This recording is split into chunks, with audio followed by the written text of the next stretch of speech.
Hello, hello, going live right now. We got a topic. What do you really want from your ex? What do you want if you got back together? Is that realistic? This comes up a lot because people do a lot of complaining, a lot of blaming, um, a lot of talking about what your ex does wrong, on and on and on and on. And I get it. I've been there. I've been the victim. I've been the one that, you know, they did this, they did that, okay? Or blaming yourself, that's another thing. But what you really fucking want to get to a point, this is paramount, okay? Is you want to get to a point where you're like, what do you really want from your ex? Right? When you broke up, there was something in a negotiation where you guys broke down talks because they were doing something you didn't like, or you were doing something they didn't like long term, or just crossed the line of their values and boundaries. Negotiations were cut. And then you have to ask yourself, okay, what do you really want from your ex? I mean, if your ex was a bad drinker, as an example, they were an alcoholic or they were becoming an alcoholic, and they've been doing it for 6 months, they've been doing it for 3 months, they've been doing it for 1 year, and you've been dealing with it, and you've been hoping, wishing, and praying, and complaining, and yelling, and fighting, but they haven't stopped drinking. So that's the problem. That's what you want from them. Is it realistic that they're going to stop that even if you get back together?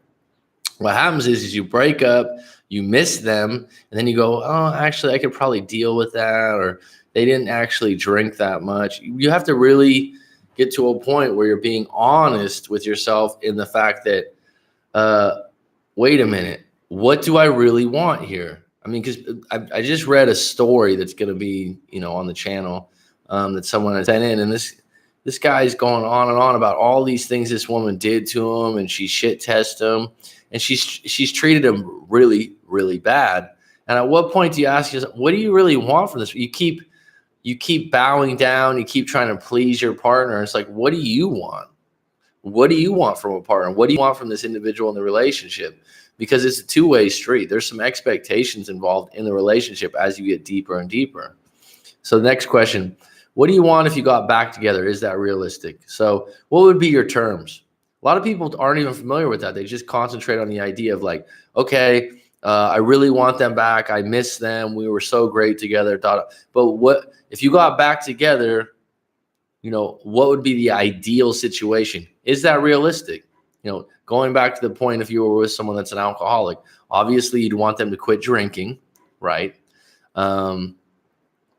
Obviously you want them to quit drinking. Is that realistic that they're going to stop? And if they stop, are they going to stop long-term or just for you? Because someone that's an alcoholic, they need to stop for themselves. They need to make and it's an ongoing thing that if they go, okay, I quit drinking, right? And they've been drinking for 2-3 years heavy, there probably will be a relapse, or have they stopped before and not been able to hold their word? Okay. So, I mean, is it realistic? Next question. What do you want from yourself? Be honest. A lot of times people that are in really bad relationships start focusing on what the ex has been doing to them, what they've been neglecting of the relationship. And they're not really honest. Well, what do I want for myself? What kind of person do I want to be? And be honest. And since I've done this, I got to be more honest with myself when I'm giving advice out. You know what I mean? With my own actions in my own life. And that takes a step back from pointing the finger. Because a lot of times we don't have a video camera running on us all day, but we can watch what other people do quite frequently and we can judge them. But you don't see your actions, you live them. And so when you don't see your actions, you're not really present or mindful with what you're doing and how it's affecting your relationship. What dreams or goals do you have? This is a really good thing it sounds cliche. It sounds like something that's brought up a lot. But when you're broken up, you got to reconnect with things that are not about your ex that excite you, that are something to look forward to, that are something to work towards. Being comfortable or being in a position where you're sitting around and you feel good about just, getting by. When you break up, you need to get busy, and you need to get busy on something. Okay. What's possible now that you're single that wasn't when you were together? This is a great question. This is a question I often ask in a live coaching session at the end. And sometimes people go, well, nothing. I could do everything I wanted to. There's always something that when you were in a breakup, when you were in a relationship that you went, oh, especially a long-term relationship, bro. Well, I've always wanted to live abroad for 6 months, but my ex never wanted to leave because of her job. I always wanted to live in this city, but my ex would never live there. I always wanted to pursue this career, but my ex never supported it. There's all kinds of shit that you don't even know you were holding yourself back from because you were thinking your ex wouldn't approve it or support it. What do you want from your job or career now? Okay. Reassess that. I come across a lot of people that are having a lot of trouble with a breakup, and it's like, how do you like your job? I hate it. Well, that's not going to help you moving forward. And that probably contributed to you being in a bad mood a lot, and it didn't help your relationship. If you're in a good job or a good career that you really enjoy, that does nothing but help your relationship. Because if you're not and you're coming home pissed off, it bleeds over into the relationship. And more times than not, a lot of times I'll ask when someone was dumped or not, or they broke up, oh, what kind of job does he have? Well, he just went on disability. Well, that affects the relationship. Yeah, it has affected the relationship because he's been a real asshole recently. He hasn't been very patient. Yeah, he's not happy with himself. And you have to readjust. Okay, where am I at with this? Because a career and a job is a big part of who you are in your life. What do you want from your friends and family? So sometimes people, her friends and family did this. Her father said this. Her mother said this. Her grandma likes. What do you want from your friends? What kind of relationship do you want to continue to build with your friends and family? Are there any toxic friends or family members that you have to basically cut off because they're not serving you moving forward and you guys don't have a very good relationship? This is a time when you break up to assess that. Where do you want to be in 5 years? A lot of people answer this question. I don't know. I don't know. Or what do you want to accomplish in 5 years? It's a good thing to just look at and look at it in a playful way. Don't look at it as a serious way that you could possibly fail at these things, right? And I look back on my life, a lot of the things I really wanted that I believed were possible, I got them. I didn't get them in a day. But you usually get what you want. You usually get what you focus on. All right, Dylan, welcome. The Tasmanian Devil, morning from Tassie. How are you, Mac? Excellent. Thanks for asking. Monica, I think we got caught up in a moment of what's going on rather than look at long-term goals. Good question. Does this person align with long-term goals? Yeah, if they're congruent with it, the individual you're with will affect where you're headed. You know, if you're someone that wants to be a preschool teacher, and I've seen this in a breakup before, and you're dating a guy or you're with, this individual is married actually, you're marrying a high-powered lawyer, probably long-term your values aren't going to line up. Maybe you had a lot of attraction there. Maybe he supported the idea, but that individual is searching for money, power, respect, and you're teaching preschool. You're looking for a life where you're serving individuals, where you're not making a whole lot of money. You're not measuring people in that way. And eventually, if those two kind of people, they're not going to see eye to eye down the road most of the time. My ex thought I had bad habits by smoking and drinking, but in reality, I rarely did that. I mean, that's up for debate between you two. So the individual that's judging you for doing that, I don't know what they're measuring that on. You know, is 2 days a week too much? And there's some people out there that go, I don't drink that much, and they drink 6 days a week. Well, I only have 5 a day. You know, if you went to a doctor, they'd say you're in trouble. Smoking, you know, you could say I only have a half a pack a day. I don't know. Is that a lot? It's a lot to your ex. If you don't feel like it's a lot, well, then you're never going to change that habit. You know, if they tell you something that they want you to work on and you don't believe it's a problem, then you're never going to work on it. In the beginning, everything is great, Judy, but not how they really are. Well, I think it takes 6 months to a year. Well, this is interesting, Monica, because It depends on how you meet. If you meet at work or through school and you kind of knew each other already, then you don't need to go through that. You kind of know that person. But if you just met them maybe on a blind date, or you went out with them, you met them on a cold approach, well, then it's going to take more time to get to know each other for sure, and get to know each other's goals and objectives. But a quick frame of that is probably, and we do this all the time, well, where are you working? How do you spend your time? And then listen to people when you're on a date about how they talk about their friends and family. Because if you're going to develop into a long-term relationship and they're talking shit about their mom or their best friend, or they're painting a picture where their friend always hurts them, that's probably how the relationship with you is going to eventually go. And I've seen this time and time again in my own life where I'm like, oh shit, it's my turn to be the person that's the bad guy for you. Does that make sense? This is so essential to feel connected to yourself. Well, thanks, Hadassah. Hadassah Medeiros. What nationality is that, Hadassah? Hadassah. I don't know. I haven't heard that name. Okay, thanks for the compliment. 6 months has passed and I'm thinking about contacting her, but I have second thoughts on doing so. Well, if you have second thoughts, don't do it. Eric, did you dump her or vice versa? She dumped me. Until this day, I've been blocked on Facebook, but yet. Well, let's get to this point where she said you have bad habits, you drink too much and you smoke too much, and you don't think you do. If you haven't changed those habits alone, then that's going to continue to be a big problem. And that's a problem that'll grow. If someone thinks that you drink or smoke too much, they're not going to let that go.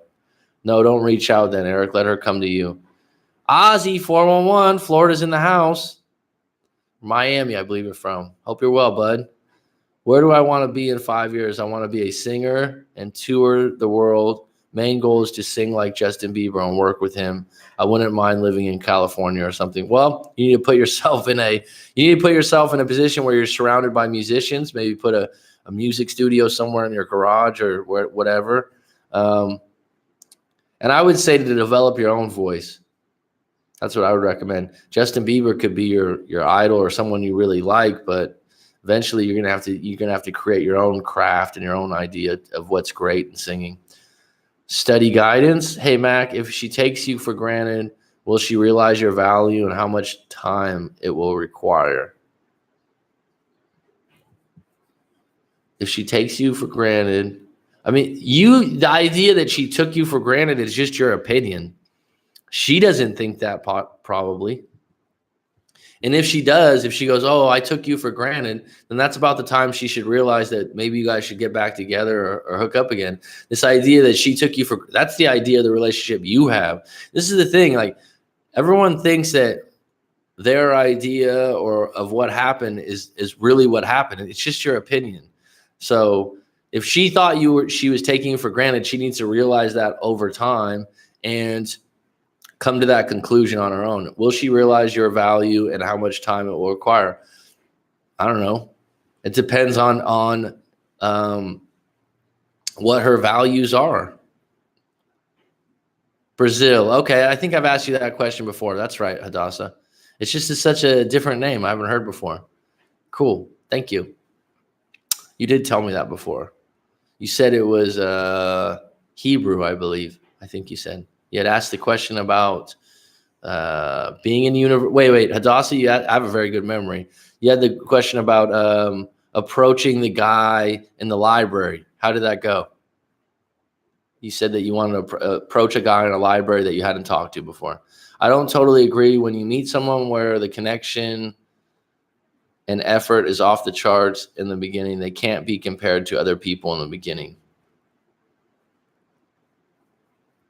Yeah, I mean, anytime you're going to get yourself in trouble, but it's human nature and it's the way the human brain works to compare what has happened in the past. We do this because it's a mechanism that makes us safe and familiar with things. So we automatically do this at a certain age. We always reflect on comparing someone. But what I would say is in that beginning of that relationship, it depends on the situation.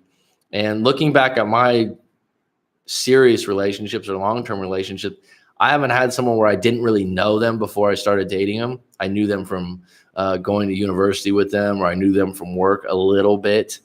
But just take your time with that process. And like I said, those are the main things to look at. How are they talking about other relationships in their life or past relationships? Because even if they're really nice and seem good to you, how they treat other people is big. Like if you go out to dinner and someone's being rude to the waiter or waitress, that's a red flag to me. I've been a Bieber fan for like 6 years, and his music is what inspired me to want to become a singer. And even I have an epilepsy, I won't let that stop me from becoming a singer. Well, that's a fucking outstanding goal. Go for it, man. But make sure make sure you're putting in the time. There's a lot of time to put in on being a singer, I would say.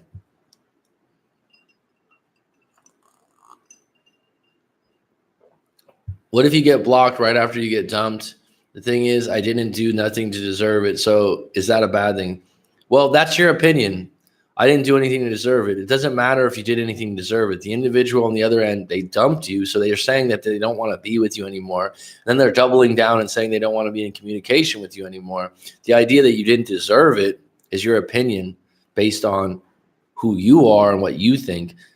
They probably didn't block you because they were thinking you deserve to be blocked, or maybe they did, but you don't know that, so they don't want to talk to you. That's what they're telling you. So off topic, Mac, but this last breakup has been useful. I've been starting to see a new guy and have been better at seeing red flags now than before. Well, good for you. Well, clarity's every breakup's a lesson to be learned, right? You get wiser and wiser with every one. That's the way it should be. I don't even know what this okay. So I would say if you're not answering these questions, maybe you want to write them down. You don't want to answer them maybe on the live stream. These are really good questions to ask yourself if you're in a breakup. And actually, if you're not in a breakup, maybe Hadassah had asked me just about approaching this other person. If you're not in a breakup, it's a good place to be. And it's a simple question they come back to a lot of times when you're kind of lost or you're in the fog. What do you really want out of your life right now? What are some goals you want? What are you looking forward to? Because a lot of times if you're having a lot of trouble with your breakup, it's because other parts of your life aren't dialed in and you don't really have a clear vision or aim of where you want to be or what you want to do. Okay, that's outstanding, Hadassah. For me, breakup was key to understand more of what I really want. Looking back for me, the painful breakup I had absolutely did that for me. It's like I always knew what I wanted. I always knew some things I wanted to do. But I was always holding back because I was staying in this safe relationship that was actually very comfortable and a relationship that was very good. And then when we broke up over some things that were very clear that weren't working and weren't going to change, I started assessing things, and it took fucking time. Okay. It wasn't like I was coming out of a 5-year relationship. It took me some time to get to the point where I was like, all right, this is something I really want to do. It took 6-7 months of licking wounds and feeling bad and not being really happy, but really working at it. And it ended up paying off, and I ended up being better off. I was always with this gut feeling, get out of it. You mean get out of the relationship?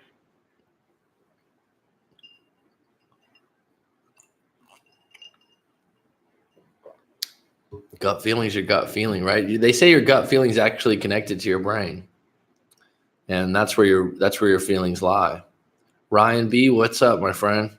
I don't know if you've been on the live stream before. I'm learning not to invest in people that don't give out enough interest from the beginning. This is a clear value to you, Monica. It seems to me, and what you've shared before, that you want people to share their feelings. You want them to show their emotions. And not everyone's like that.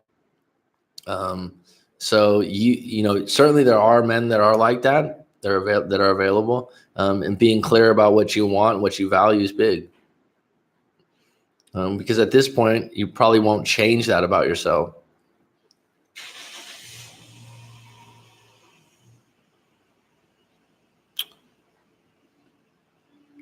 Just at 20 minutes here. We got 12 on deck. Does anyone have any questions?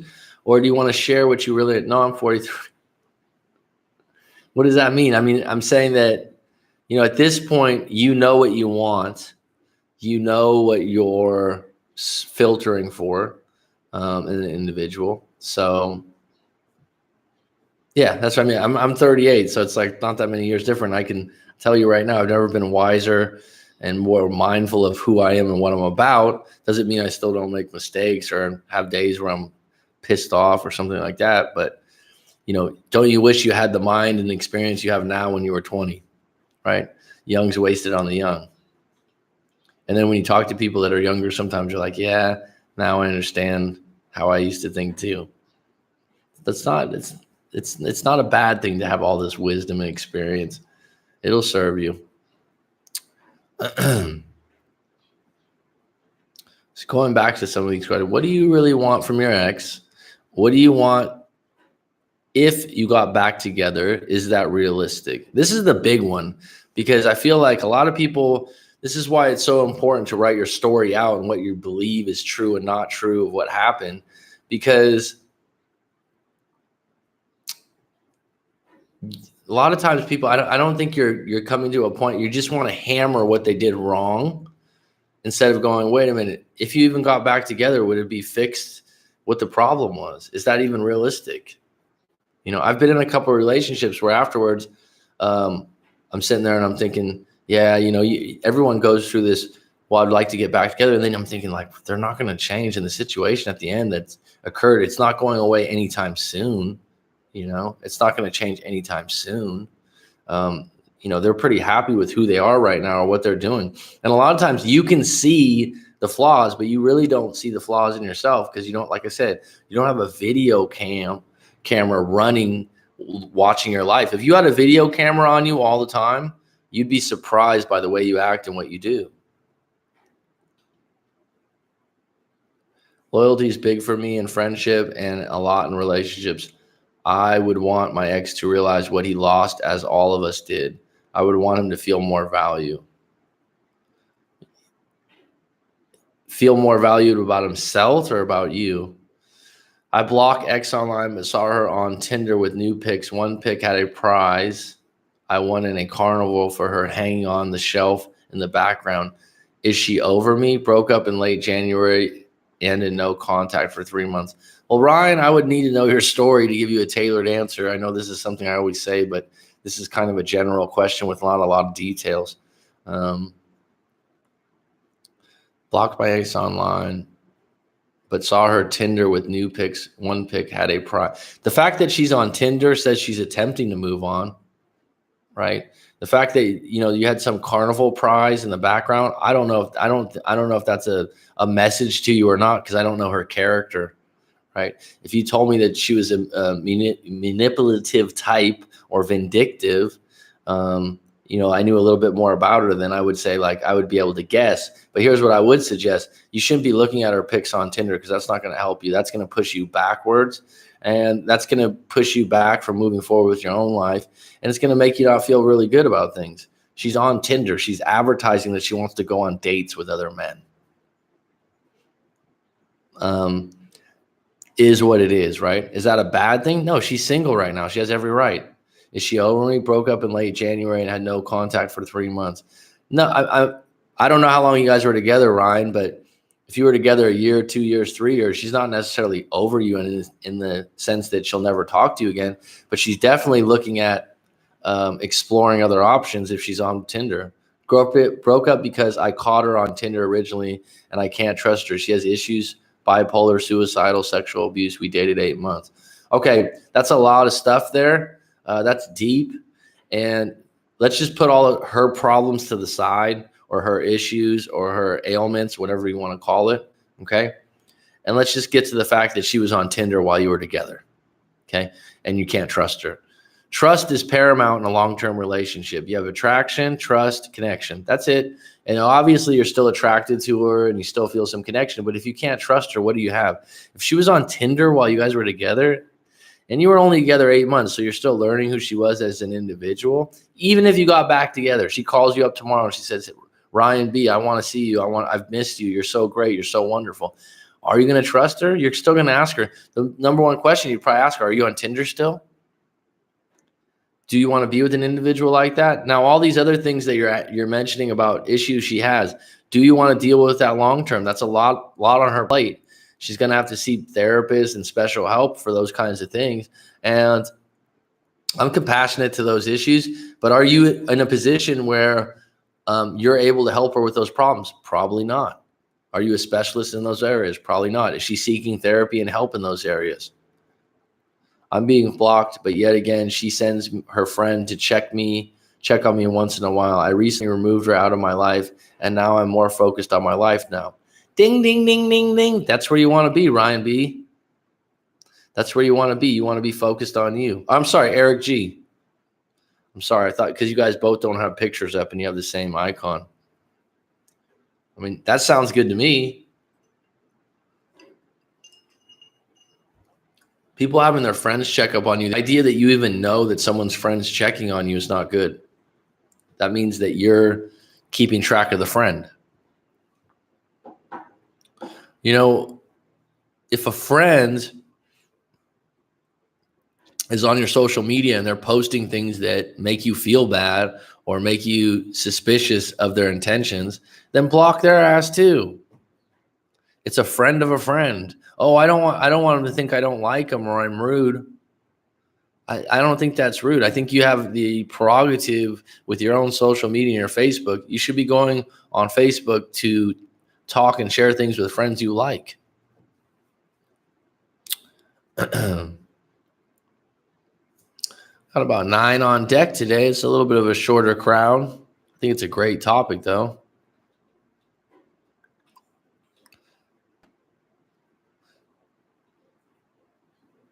What do you want from your friends and family? So if you ever get caught in a situation where you start judging their friends and family, where are you at in your own personal relationships? Do you want to develop a better relationship with your mother? Have you been spending enough time with your grandmother? Is there a cousin you really like, but you guys just talk once a year? Is there a friend you have that you've neglected your relationship over the years, but you're still really good friends? And now that you've broken up with your ex, you guys can hang out a little bit more. You know, you can redevelop some of the other, a lot of what you're dealing with in a breakup is you're attached to someone that you've spent a lot of time with regularly, which is great, but you've neglected probably other relationships in your life that are actually pretty good, but they're not intimate, right? So that's the difference. That's the rub. But then when you revisit them, you're like, wow, this person's a really good friend. I know in a couple breakups, some friends that stepped up that I hadn't hung out for a while, and we hung out a little bit more. I'm like, damn, forgot such a good friend and how much fun we have together and what a good connection we have as friends. I want to be in a healthy, loving relationship in 5 years. Hopefully, I'd like to think I can meet them organically rather than in the online Zoom. Well, I wouldn't put any, if you meet them either way, it would still have the same goal, right?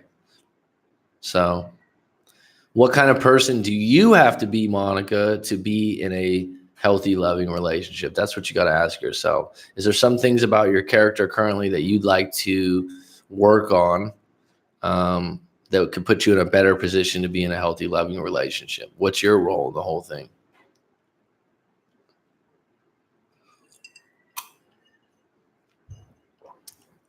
Are there some other things in your life that aren't being fulfilled, right?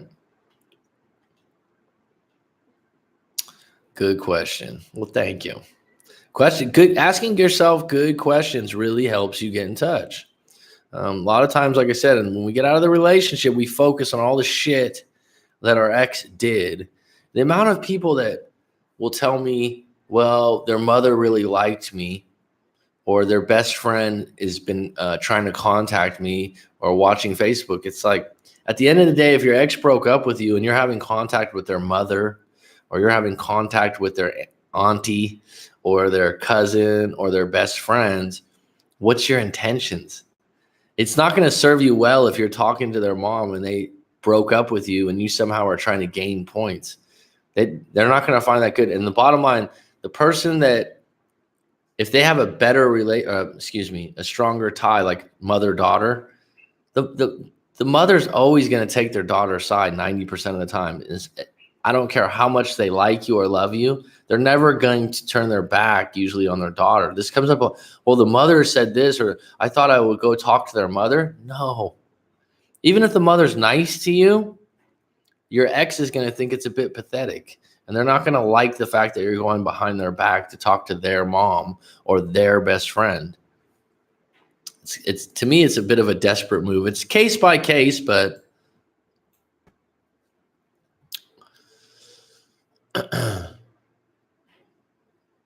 is it safe to get in a relationship if the other person is moving states?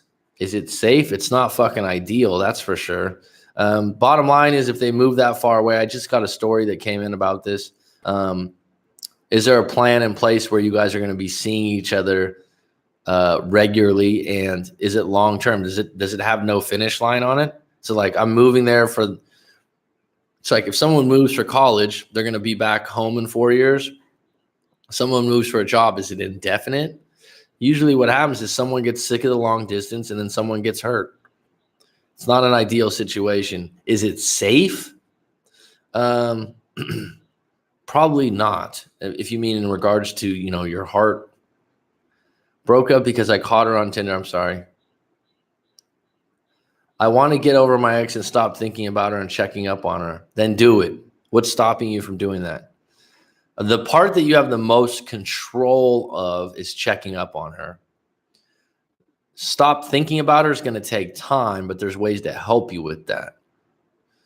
I've been approaching new women and getting numbers and going on Tinder dates, but when I'm alone at night, I think of my ex. So there you go, bud. This is why you're lucky that you got this information out on the live stream. Okay. This is usually something I unpack in a live coaching session, but you just mentioned something right there. I'm alone at night. So there's a certain time at night when you're alone, when your feelings get triggered and your mind starts running. That's when you want to hit the gym. Go to a 24-hour Nautilus or go to a gym, or that's when you want to do something at that particular time when you're alone that's active, that's not in your room, that's not putting you in a position where the mouse wheel's running. Does that mean you're going to stop thinking about them? No, but it'll help. It'll help. So whatever that time frame is, get yourself active. And if it's right before bed, then that means that you haven't exerted enough energy during the day to be tired. Okay. And the idea that you're going to get over your ex, it's going to take time. It's not going to happen in a day. It takes time following these things, like not contacting them, going on new dates. It takes time. It's not going to happen in a day. There's no quick fix for this. Okay. The idea that you're thinking about them, stop thinking about the problem like, I got to stop thinking about it. Reframe it. Wow, we had a really good time together. I caught her on Tinder. That was clarity. Who wants to be with someone that you're with for 8 months and you find out they're on Tinder advertising to go out with other people? I mean, that hurts. That's tough. And it's going to be, it's not, I'm not taking anything away from that, but long-term, what if you didn't find out about the Tinder? What if she would just carried on being on Tinder and you guys ended up together for 2 years, and then a friend of yours that you haven't seen for a while goes, oh shit, dude, I've seen her on Tinder. She's been on there for 6 months. I'm working on a lot of things currently, as I've shared in the past year, mainly allowing myself to feel loved and knowing what I deserve. I often deal with inadequacy issues. Well, being aware of them is the first step. And then asking yourself, how can I work on things? Where's my power in this situation?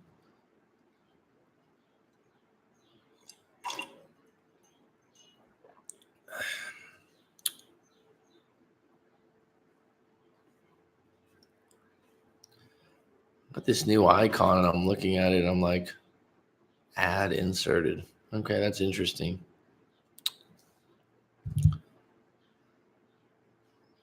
Matt O'Jolly, always great, coach. How do I pronounce your name? Madhu Jolly.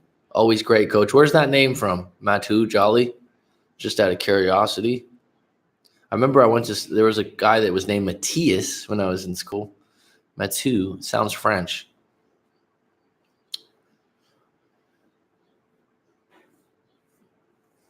Just wondering out there how this time frame's going for some people. We got 9:20, yeah. 9:30. So this is late at night over there for a lot of people in the States.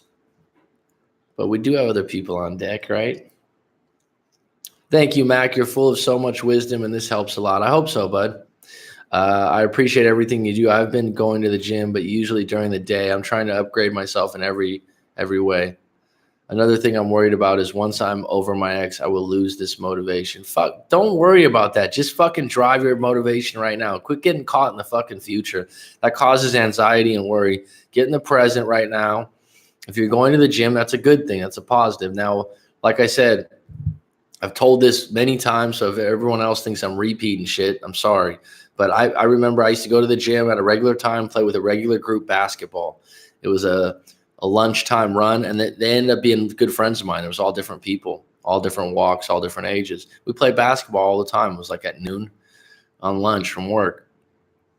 And some of the guys were like, what's wrong? Like, because they could tell I wasn't my normal self. I'm an outgoing person. I'm friendly. I'm joking. I'm talkative. It's like, are you all right, man? Like, I just had this blank stare. I didn't like answering that question, and it just felt different. So I joined a 24-hour gym that had a basketball gym, played with a whole new group of guys that didn't know my name, didn't know who I was. I played at like 8 o'clock at night, and then I'd come home and I was beat, and it helped. It helped. Going for a run with music in the park that was near my house and just keep going until I was just, thrashed where I slept really well from those days because I left it all out there really. So if you don't want to use the gym, that's fine. But whatever you want to do at that time at night when you're alone, put yourself in a situation, whether that's sometimes hanging out with friends is not the best thing because they bring the shit up. But if you have something to do that can occupy your head and your mind and your brain for that time period that actually makes you tired, then go do that at night. But you're going to lose motivation. Don't worry about that. Just work on the motivation you have right now. Really focus on other things and be in contact with other people. It takes time, but you stop feeling so attached to the story as you change your focus.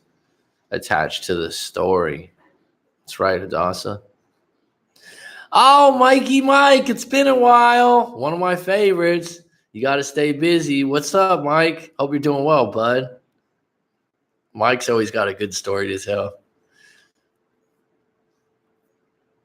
Exercise and work on you and get better focus on the future. It sounds, I've had people like, I'm tired of hearing to exercise. I mean, the thing is, exercise is broad, right? You're working out. You're just working, bro. Hitting the gym. Cool, man. Happy for you. I hope your kids are doing well. It does. Exercise boosts the energy levels, and the thing is like there's so many different forms of exercise. I think that what happens is some people, for whatever reason, associate exercise with getting fit, and actually one of the byproducts of exercise that's I think more important is mood. And you can go on, I'm not going to discuss this in a scientific way. We don't need science for this shit. Go out and exercise and see how you feel afterwards. And you don't need to hit the gym. You can go for a walk. You can do yoga. That's not the gym. You can do, what do they have? Zumba. My mom does Zumba. I mean, it's just a goofy set of dancing, but I mean, if you like it, do it. Getting my paper, they doing fine, man. I visit them according to my visitation. And when do that, not only physical, you got to mentally exercise to meditation is good too. Good for you, Mike. Good to hear it, bro. You've been through a lot the last couple of years, man. You've shared a lot. So I'm glad you're doing well, bro. Really happy for you. Good people. Some crazy stories though. You get that passport yet, Mike? I know you want to travel. I've been reading Meditations by Marcus Aurelius, and it soothes my soul and puts me at ease. People love, I've had, that's not one of my favorites, but it's good, right? I mean, that's a classic, dude. if that helps you, go all in on that. Being a stoic is something that I love that word, by the way, too. Showing no pain, no pleasure. There's some great things in there. Seneca, if you like Marcus Aurelius, Seneca, some of what Tim Ferriss does in podcasts talks about this quite frequently. Word, I remember what you taught me, bro. Well, thank you. I take that as a compliment, dude. Energy supplements too, creatine. A lot of people claim that creatine's great for your mind, for your brain energy. I don't know. I'm not aware about that. But if you're going all in on your body, there's a variety of supplements and creatine. How about Bulletproof? That whole company, that's pretty interesting. When I was just back in California, there was Bulletproof coffee and all these things from, I forgot that author's name, but I've read one of his books or listened to it on audio. But Ryan B., I think that's a great place to start. Meditations by Marcus Aurelius. I don't know if you're into audiobooks or you're into, I listen to a lot of audiobooks, and I don't know if I've seen you on here before. But let me know if there's a particular, okay, that's what I was just going to ask you.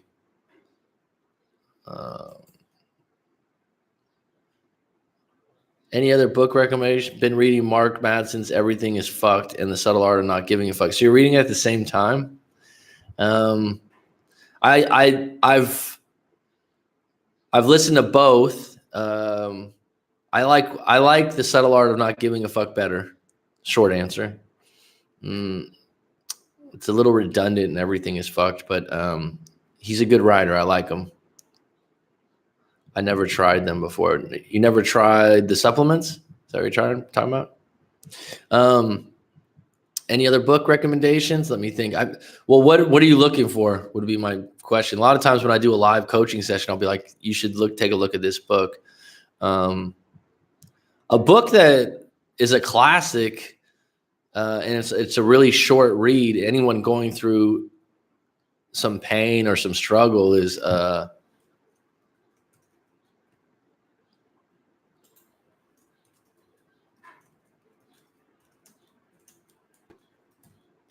Man's Search for Meaning, Viktor Frankl. That's like, I mean, that's a short story. It's an easy read, and actually, it's better the second time you read it. Probably. Some people, I don't know. It's an older book. You can look that up yourself. What probably a really great book that I was impressed with was Atomic Habits by James Clear. I mean, at the core of everything you do is your habits. So if you're talking about self-improvement, that would probably be one of the best self-improvement books I could recommend is Atomic Habits. And I don't even know if we would classify that as just self-improvement, but that's a really good book. But if you told me specifically what you're looking for, I could maybe give more book recommendations.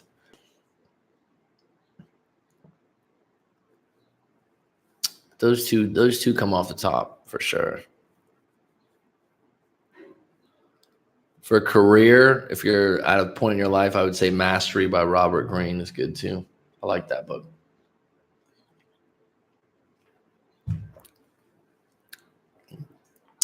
Really hasn't taken off today. We got 8 heads on deck. Maybe it's a funny time for people. It's good to touch base with. Those are awesome recommendations. I will definitely read them. What's your thoughts on Corey Wayne's 3%? I've read it several times. Well, if you've read it several times, what's your thoughts? I'll give you mine right now. I've read it once. I went back over my notes. So a couple times I've done a video on my notes somewhere in the 500 videos that I've made because someone asked me to do it.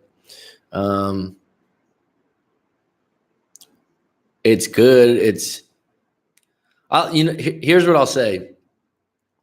Because I have a lot of respect for Corey Wayne and what he does on YouTube and his coaching and his videos, I probably give it more creed or more credit. And the fact that I don't know, 200 books or something the last couple of years on audio, and there's a lot of other stuff that I like better, That doesn't mean his book's bad. It's just that some of the other books out there I find to be better for different situations. But what if I was going to be complimentary? I'd say the book's very clear. It has useful information. There's nothing in there that I'm like, oh, this is bullshit. The information is useful in the book. And a lot of people make jokes about him telling you to read the book 10 or 15 times, but that's absolutely true if you want to make something, imprinted in your memory. He's got a point. He's right. And each time you read it, you'll notice something different. So I find the book useful. I find it helpful. There's other books that touch on that topic. It kind of reminds me, and he mentions this book.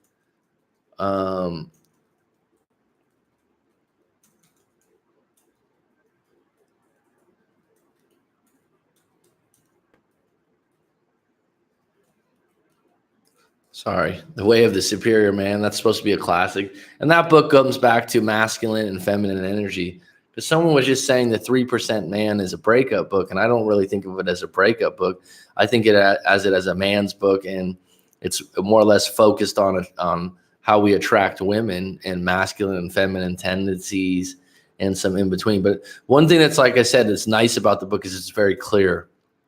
He doesn't, Corey Wayne doesn't try to be someone he's not. He doesn't try to talk in very sophisticated language or anything like that. So the points that he makes, they're story based and they're very easy to understand.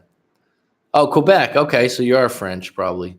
French for Matthew. It's pronounced Matier.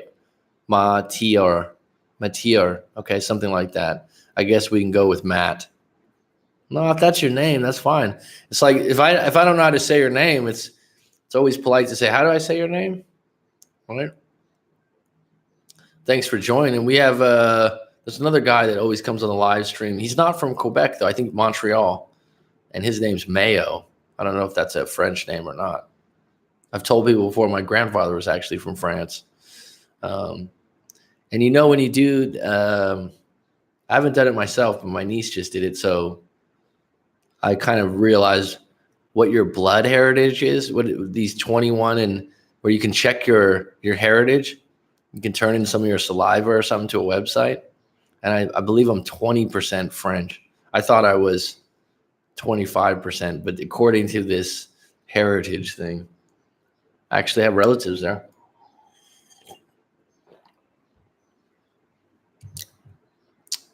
DNA. Is that what it is? It's interesting how they can take DNA and say, oh, this is French DNA. I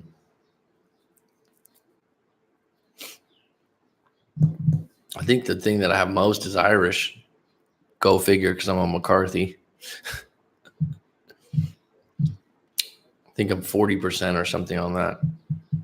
Basically what I did is my niece did it. And so half of her is my sister, which would have the same DNA. So I just doubled whatever my niece said. But I would like to do it myself. It's pretty interesting, especially when they say, oh, you had a cousin over here or something like that. It's crazy. All right, folks, I'm going to go about 10 more minutes. Anyone have any closing questions? Any closing questions here? No?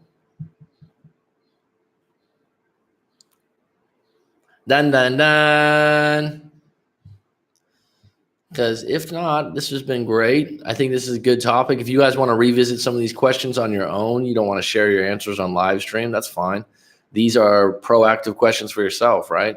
What do you really want from your ex? What do you want if you got back together? And one question that's really interesting, if you're talking about self-improvement, Ryan B., is what would life look like if everything went right in 1 year or 2 years? That's a really interesting question, because a lot of times people think like, oh, nothing's going to go right, or I don't have that's a good way to reframe a good question moving forward. What would things look like if everything went right this next year? A lot of people would probably go, oh, my ex came back. I met a new woman. She's great and all, but the only problem is she's going to move out of state. I start a new relationship by doing so. I would not recommend getting into a relationship where someone's moving out of state and you have serious feelings. If they move out of state and you stay in contact, that's just fine. See how it goes. Don't have a lot of expectations. I've moved away before, kept in contact with someone I'm seeing, and after a month or 2 months, they broke it off, and it was just fine for me because it wasn't working in that way. So if you stay in contact while they move to that new state, go ahead. But I wouldn't put a lot of investment in the relationship, if you will. I've been trying to get into medical school, and it's been a struggle. Been rejected the past 2 years. I've experienced so much rejection. It's starting not to faze me. I'm trying to have no expectations. Oh, great book. Here you go. How to Fail at Everything and Still Win by Scott Adams. This is a good book. If you've been failing, check that book out. What he talks about is, so medical school is your goal. What's your system? And he talks about he didn't have goals. He's against goals in some ways, but really it's a little bit misleading in that way. But he talks about you need to have a system that you're running, a routine. So right now you haven't gotten into medical school. What the fuck? And it's been a struggle. What's been your system for studying or getting into that? Have you been studying every day at the same time? Check out that book. I think that might serve you in this situation right now. And do you have a mentor for medical school or a doctor that can help you out, someone you can call on? That would help.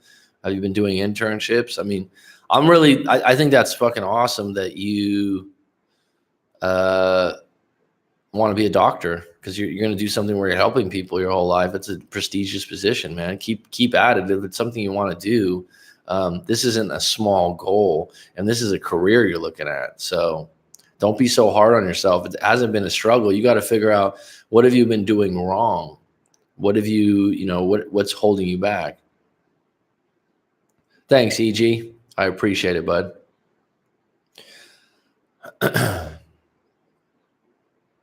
Thanks for the likes too, folks. I appreciate that also.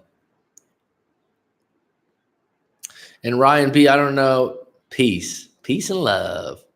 I don't know if you've sent your story in before or not, because I don't know. Like, Ryan's a pretty common name. Go ahead and send your story in if you like.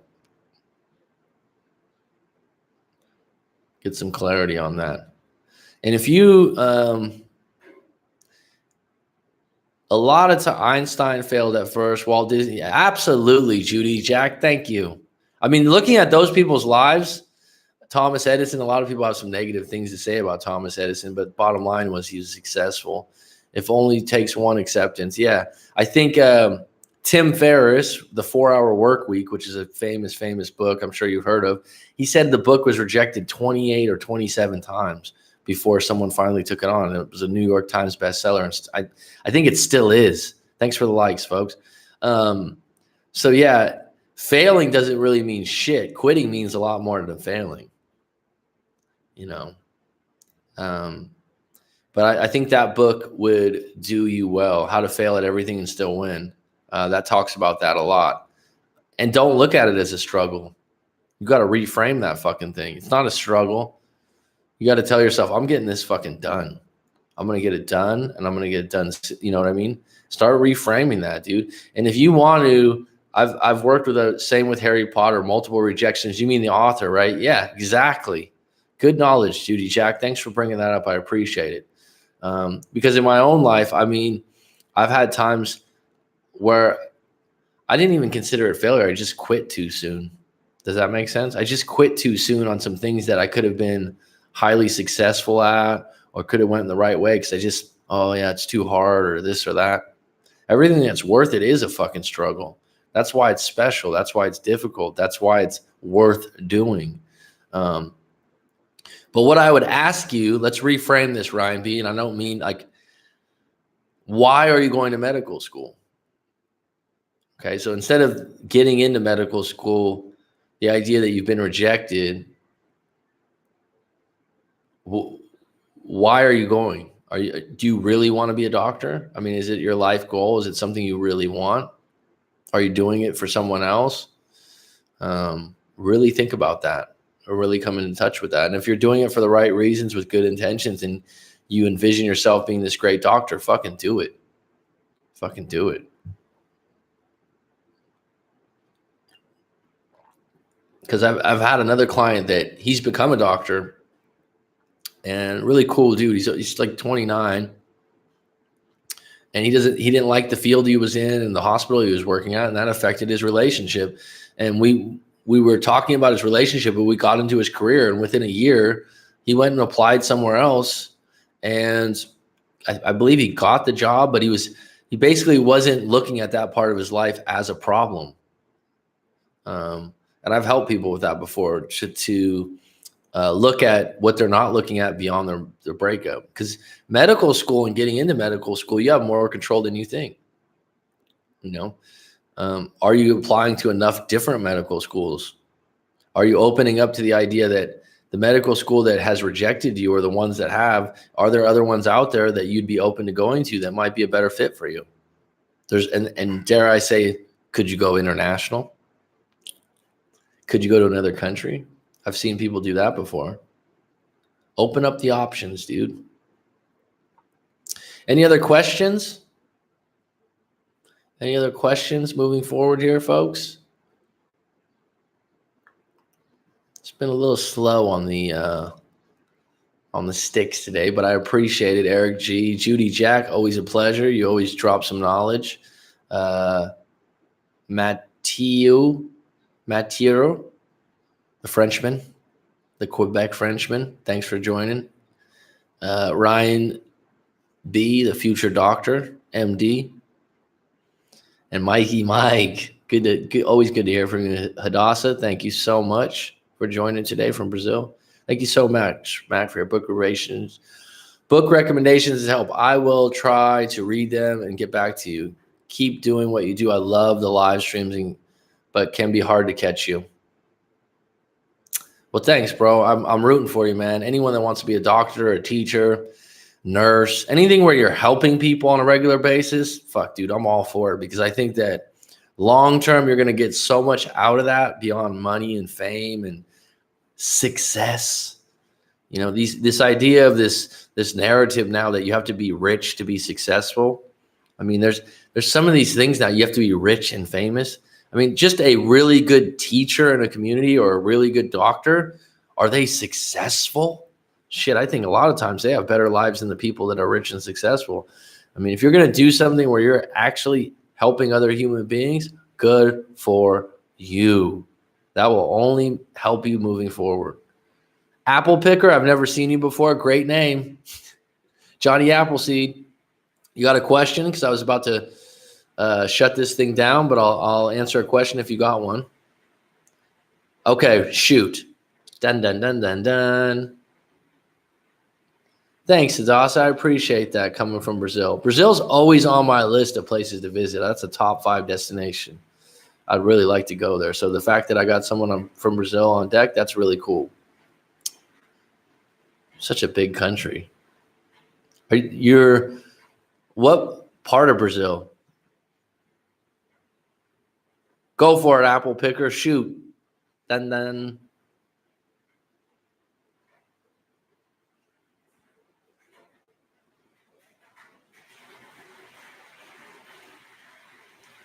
So yeah, currently I was in no contact and lasted a week. She was breadcrumbing me a week in and told me, hear that rain? It's been raining 24 hours over here.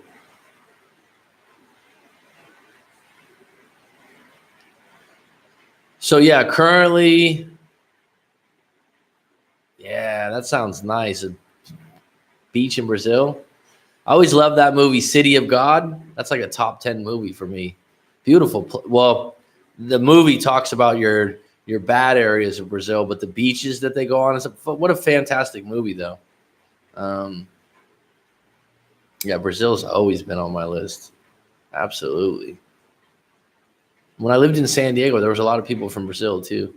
Okay, so let's go in this. So, yeah, currently I was in no contact in the last day a week. She was breadcrumbing me a week in and told me she missed her friend, implying me. I rejected her offer and told her, sorry, I don't see you as a friend. Well, I mean, did she mean that? How are you just interpreting that not to be playful or to mean friend? Best thing to do, Apple Picker, go to www.writemac.com and send your story in, and I'll give you my full take. When you give little bits and pieces, it's really hard to give you advice when I don't know your story and what's going on. If you want a tailored response, I'd highly recommend that.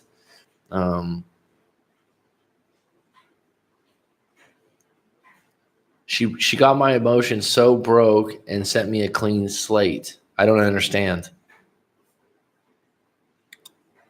That she wants a clean slate after she broke your emotions. All right, here's the deal. Not knowing your story, if her contacting you causes you worry, anxiety, it upsets you, and the fact that she's asking to be a friend, you probably need some smoke to clear from the situation, take some steps back right now, reassess what happened and what you really want. Obviously, you're telling me you don't want to be her friend. But here's the thing. When someone says they want to be friends, they want to ease themselves in the breakup. They want to ease into being single again, and they want your help. And they want to keep the option open that maybe they can revisit things. And you're saying we're either together or we're not together. But it gets to a certain point when you do break up that if you guys were to revisit things, you need to start all over again. But right now, it sounds like you need some time back. If you have those, if she has your emotions so broke, that's not a time to revisit things, right? That's a time to take a step back and see what you really want and see what you want from yourself, which is the topic of this video or this live stream. Does that make sense?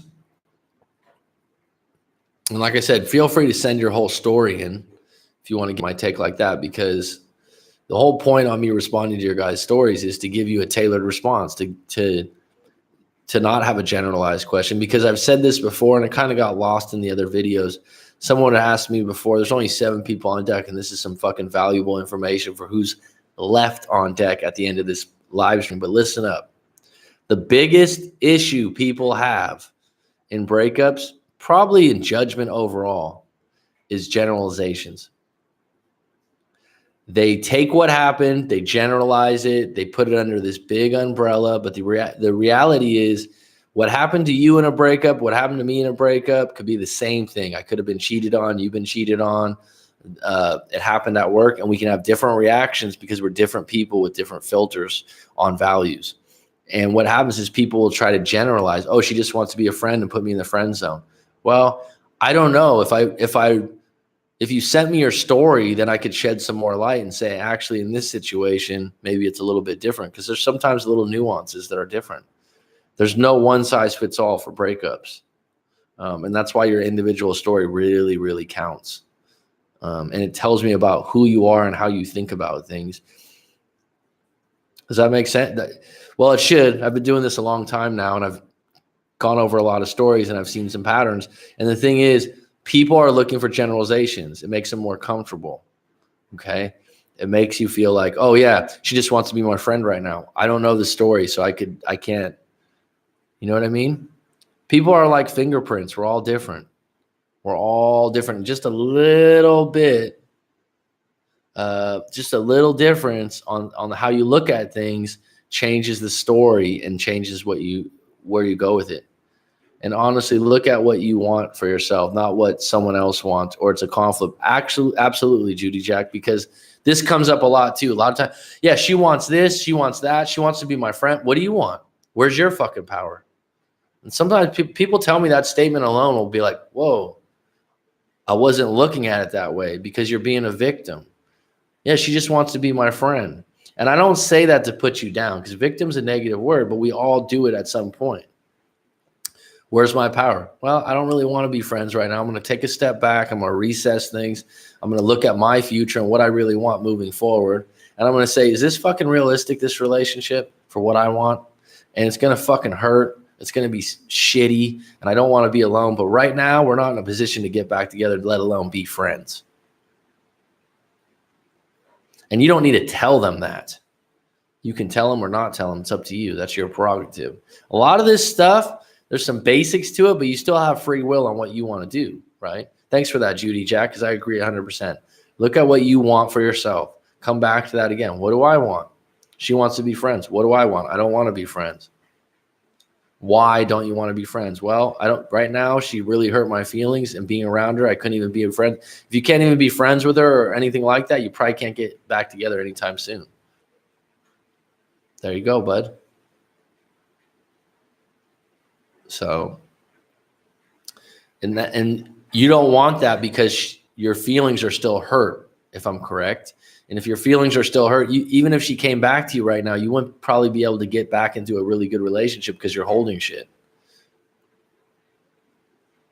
Well, it's always going to hurt to see them have someone else. But when both sides are single, everyone has a right to see someone else. And where's your power in this? It would hurt to see her have someone else. Where's your power? Stay off her social media and stay out of contact because you don't want to know about that. That's your power. That's the way you can combat that. I have another ex from a year ago. We are on great terms now that we are healed from the breakup and happy for each other. And Ryan B, it probably took some time, right, before you could realize that. There are breakups that are amicable, that are okay. I've told people this. Sometimes you could never be friends. Individual cases, folks. That's a generalization.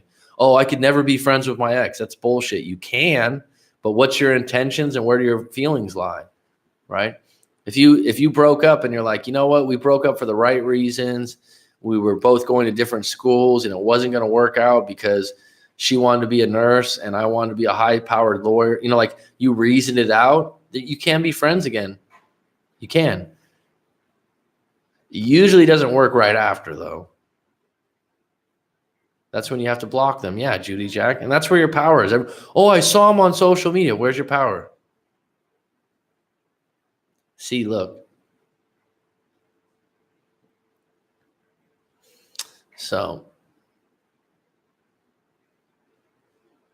it doesn't affect me as much. Okay. All right. From what you're telling me right now, though, stay in no contact before now that I think about it. We never, fresh out of a breakup, you never want to kind of see your ex with someone else. It's never going to feel good. And just keep yourself from knowing about that. And if it comes up, don't investigate. You will know it doesn't affect you when you're fine with her being with someone else. That's true. And there's a reason you're holding on to that. If you're living a son-like, watching their life, they have to go. All right.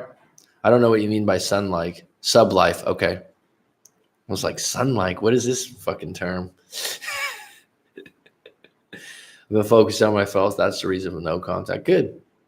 The thing about being in no contact is like it doesn't produce immediate results. It's a process. It's the best step of moving forward and possibly meeting someone else and moving it onto a new agenda, right? Because basically what you're doing is your ex was a habit. You probably don't want to look at it like that, but you saw them every day. You went to them for certain, like something happened in your life and you'd call them up immediately. You had a trigger and it's hard to break that habit. Like it would be hard to break cigarettes. And so how do you break cigarettes? You don't go, oh yeah, I can have one in the afternoon. I can have 2 in the afternoon. Oh, I'm just going to go to the liquor store and look at the packs of cigarettes. No, you go, I'm done. Keep them away from me. I don't want to hang out with friends that smoke. I don't want people offering them to me. You find out where your power is and you find out your triggers. You know what I mean? You know what I mean, Gene?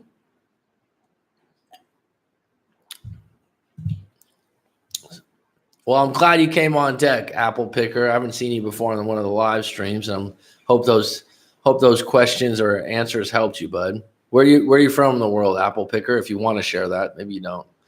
If it's any consolation, statistics show they're watching you too. I would agree. I would agree. And that's good. That's a consolation. It's a bonus. And a lot of times these things with science and statistics, I mean, the studies show. Well, yeah, they show, but there's nuances. There's some little parts to them. But yeah, they care about what you're up to for sure. They're if you had a good relationship, for the most part, then they care too. And the fact that someone still wants to be your friend means that they want to stay connected. They always go through my social media. And at some point, you just don't even really want to know that because you're moving forward.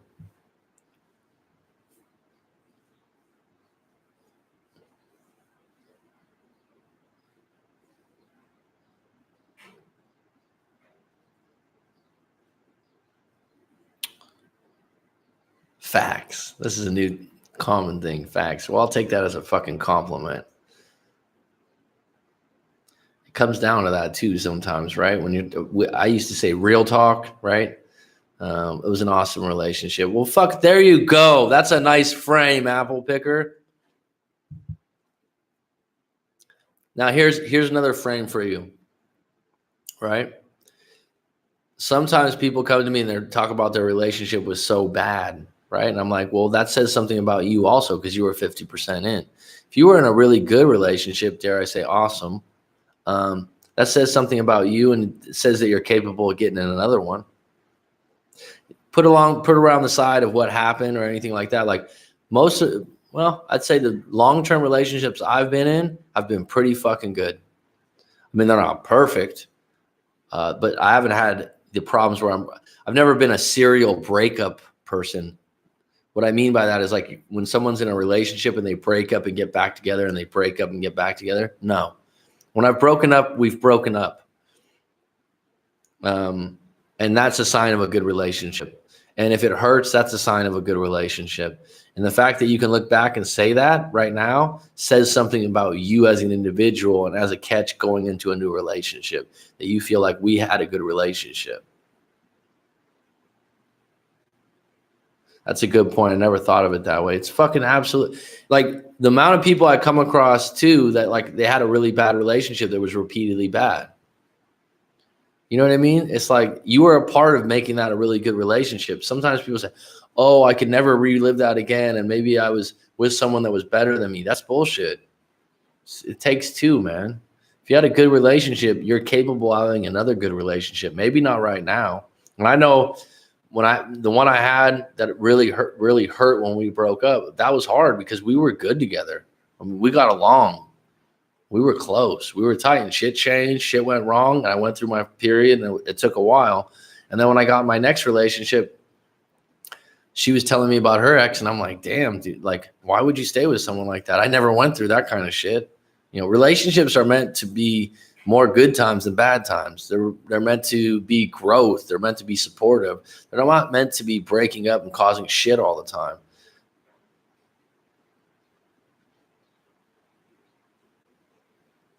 Every day we never stopped smiling at each other and it was fun. I felt like I was a kid. Well, here's the thing, man. At this point right now, whatever happened, if you want to send me your full story, that's up to you. Whatever happened at the end was a problem.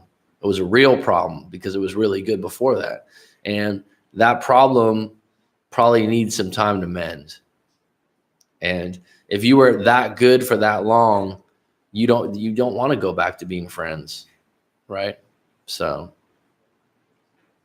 because like in mine, I was like, I don't want to be friends. I figured it out. Well, good for you. That you figured it out that quick? I'll call you AP. This is what always happens. Someone comes back on deck. I do have the extra time. It is Saturday morning. I got some things to do, but this is good. I'm fixing myself. And that's the only person that can fix you, my friend. You can have help from me. You can have, it's like people come to me. We do live coachings and I can help you, but I can't be the one to fix you. Right? It's like you're lost in the woods. I can drop you a map and a fucking compass, but you're still going to have to go down the path and figure out what's good for you and what's not good for you. You're still going to have to live life, right? I understand, dude. I understand. You really want to, but deep down it's not the right time and it's not going to produce what you want. So live and learn is an underrated statement. That's actually the best way to learn, right? And I know being 38 years old in my life, never been wiser. As I say, never been wiser. God, it's just been nonstop rain. Any closing questions? I did an extra 15 minutes today. Don't. She'll notice a lot more if you don't. Absolutely, Judy Jack. Thanks for chiming in on that. You give good advice, Judy Jack. You're on point. All right. You guys both need to appreciate the relationship if it was that good, right? Oh, here we go. Thing is, dun dun dun.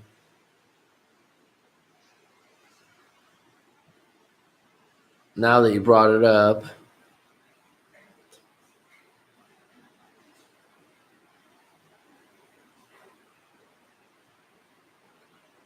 go for it, apple picker. Come on. You got my attention here. Okay, we did start as good friends. So now you're saying like we could stay friends right now. You could listen. Everyone's no contact. I'm like no contact. I don't know the whole story and everything that happened. But the situation is different than when you started as good friends.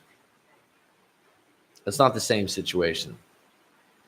It's not the same situation. It's a different situation.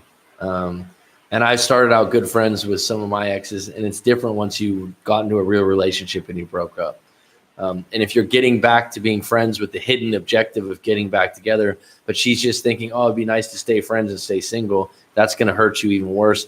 And it's going to bring you back to ground zero over and over again. And what you want, if you're at ground zero, you want to make little incrementally, like 1%. Just very briefly, I'm curious about your experience with no contact. How many reached back out to you after you walked away? You're talking about me personally, Ryan B. I've talked about this in other videos and other live streams.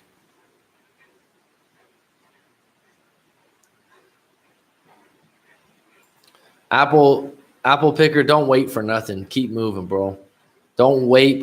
When you're in no contact, don't wait, hope, or wish. Get into a mode where you're like, at some point we're done. I'm moving forward. It's a bonus if they come back. Hoping and wishing, they'll put you in a bad position. You can hope and wish for a car or something like that, and it might happen. But another individual that's going their own path, the Kaizen method, improve slowly each day. Oh, there's a book that talks about that. Ryan B., you know what YouTube channel you really like? And he's a friend of mine. Joseph Rodriguez. He talks about this. I think he talks about this in a book. It's a YouTube channel. Sometimes I turn people on to other YouTube channels. He's great. Joseph's is more about entrepreneurship, but you could definitely check out his channel on YouTube if you like. Something I really want to do and put the time in is do some book reviews in the future. So how do you learn besides experience is good books. I'm not going to go into the details of because those are in videos that I have on my YouTube channel, Ryan B, about your experience with no contact. I have had one reach back, but I had no intention of getting them back. So someone had, and it was a different situation, like every situation is. We were seeing each other. We weren't official. We had seen each other for 3 or 4 months. It was like being boyfriend and girlfriend. I moved away. We didn't talk for something like 9 months or a year. She said that the long distance was too long. I was fine with that. And I didn't feel like we broke up. It was like, oh shit, we don't talk or hook up anymore. That's fine. And 9 months later, out of the blue, she called me up and we revisited things and it worked out. And it was just a bonus surprise, no expectations. But it certainly wasn't the situation of being in a breakup. And I've had one breakup where it was a long distance problem and went into no contact briefly and then contacted that individual back after, I don't know what it was now, a week, 2 weeks, 3 weeks, and just said, look, I'm going to come out for a visit and see how things go. And she was like, no, we're just friends. I'm like, yeah, I'm just going to see how things go, because I knew the problem was being in each other's presence. It wasn't trust. It wasn't connection. It wasn't attraction. It was that we weren't in each other's presence. Yeah, there is no why. Like, it really counts on what your individual situation is and what your individual story is. It really does.